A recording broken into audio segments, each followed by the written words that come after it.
Ya, cuman ya, apakah Bapak mau menanam 100 juta ke dalam 20 emiten? Ya, it's difficult juga gitu Pak. Jadi kalau boleh saya share, pengalaman saya, corporate action itu tidak akan pernah terlambat. Saya pun nggak ikut RI satunya Pani, tapi saya berani all in ketika sudah masuk dalam margin of safety saya di 1.200 ke 800 euro. Jadi nggak akan terlambat.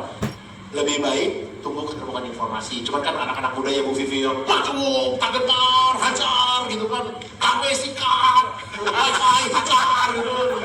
Kayak belakangan gitu. Masih sih, masalah dia lupa sih Vivi. Dia udah beli all in duitnya 1 miliar, ternyata RI-nya RI atas. Nah ini teman-teman main corporation kita lihat tuh RI-nya berapa.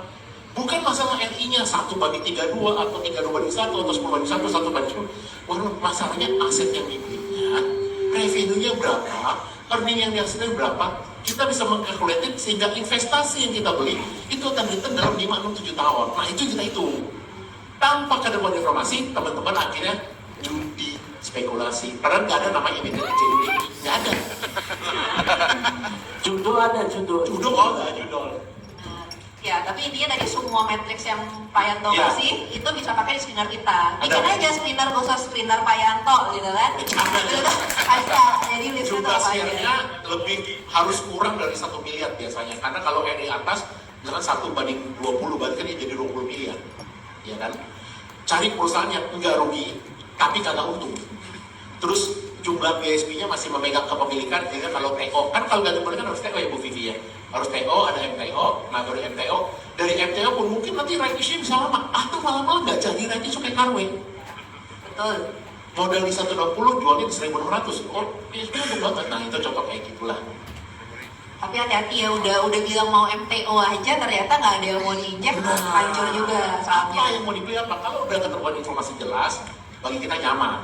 Nah, Kayak FIFA gitu ya. Masuk lah. Masuk.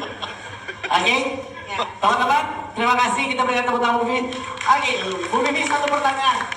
Yes. Kita tahu bahwa dengan adanya Danantara, lagi hot-hotnya ya. Danantara. Pendapat lah, kita minta pendapat. Pendapat dari seorang Market. market maker.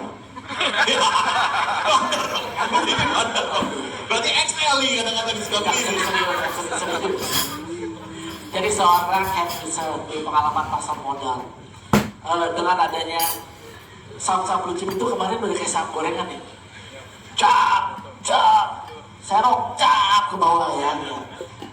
Menurut CVV, kapan dibuat dan 3 topik terbaik tahun ini? Nah, menarik. Saja. Tiga aja. Nggak naik, Stockbit yang naikin. Kalau saya iya. Kalau XL yang naikin dijamin. 3 aja. Kalau saya 1 Pani, 2 CBDK, 1 lagi.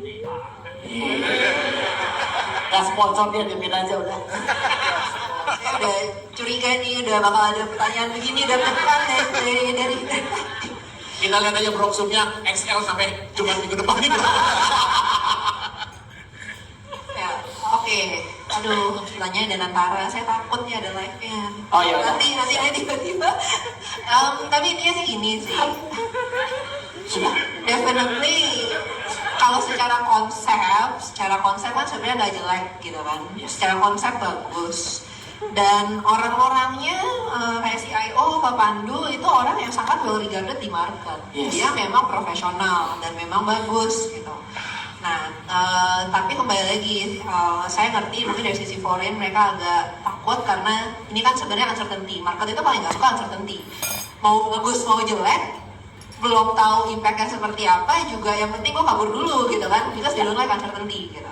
Jadi mungkin ada pressure di situ. Jadi in terms of positif apa enggaknya, it's very hard to tell right now. Karena secara konsep bagus, cuma yang kita mulai kan implementasinya ini seperti apa gitu. Cuma kalau misalnya kemarin saham turun ekspektasi dan karena udah bisa langsung beli, ya mungkin kita coba lihat dulu kali ya, emang saham yang dipegang saham kita udah ditransfer ke Danantara apa belum.